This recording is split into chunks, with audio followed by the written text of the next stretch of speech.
concerts are more accessible now. 3, 2, 1, go.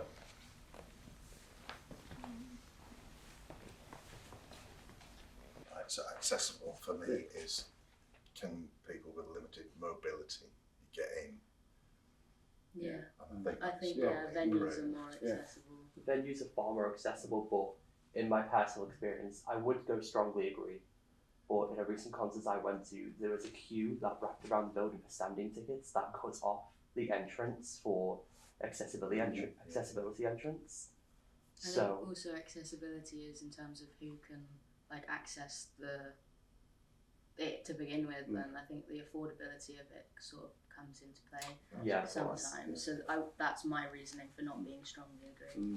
I think in terms of physically access, it's improved, but overall, not quite there yet. I hadn't thought about that. I think it's easier to get tickets. It's like there's more ways to get tickets now, which means people sat at home in a Ticketmaster or sat in another country can get a ticket. But so in that way, it really has improved. But I still think there's scope for improvement. Yeah. Oh, absolutely. I think in that terms of affordability, it's no longer £2.50. Yes. It's no longer cheap. Yeah, you need a fortune. But there are still people with conditions that struggle, I think. So there are people certainly with that are affected by sort of bright lights that flash and loud noises that can't go to gigs. They're relying on bands, I think, to do like an unplugged sort of thing. And I think that doesn't happen quite as often. I think standing room only is also becoming increasingly common, or like the cheaper option being standing, and I think that's sort of limiting for people who can't be stood for the duration of a concert. Like my dad won't go to concerts anymore because he knows he can't stand for the whole length. Right. of it. Yes. It's more common in America for standing tickets to still have seats, like in rows, but a lot of people just disregard it and kind of run to the front of the stage. But in America, the standard is that there are rows of seats, but in the UK, it's more just a pit and free for all. Yeah. So some of us like that, and but I certainly am. I'm in a group, so I see one band in particular, and I'm one of the younger ones that goes to see them, and the demand for seating is increasing with every year. So the band's having to choose different venues now that has seating and less of a pit. I also think that the big bands, when we were kids, the big bands would play the halls. So in Manchester, the biggest hall at the time was it was about sort of 2,000-3,000 seater. I went to gigs in Edinburgh and Glasgow, so we had the Edinburgh Playhouse and the Glasgow Apollo. So they were halls that big towns had one, and the tour would tour around those. I think now, certainly for the bigger bands, and certainly with the biggest stage shows, they are going to arenas, which is a whole new thing.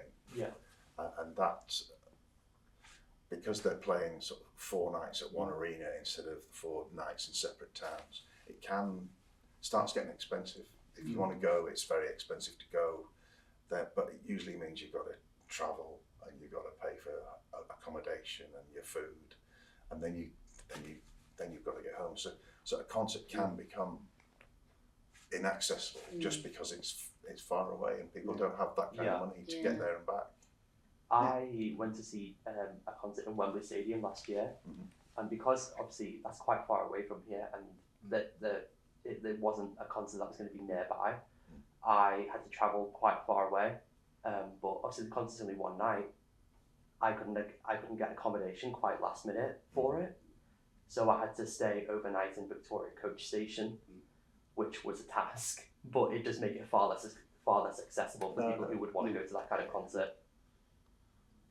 I think we've all done that. But also from my time is the bands used to go to student unions. The Clash, all that era. They Rolling, not the Stones, but sort of Status Quo and things like that. They used to go do student unions. I don't think you get that now, do you? No, Not not in Bolton anyway. No. I know you do still kind of get that in Liverpool. Mm. And my friend is a student there. She does go see quite a lot of gigs at her student union, but we don't really get that in Bolton. Yeah. So are those gigs bands that people know, or is it like new bands that are It's trying more to like find their way? local bands that people, if you lived in Liverpool, you would know of them. Yeah. But Okay. if you weren't there, you wouldn't really know. Yeah, I've been to Leeds Uni where the Who had a famous gig there. And that's all up on the walls and stuff.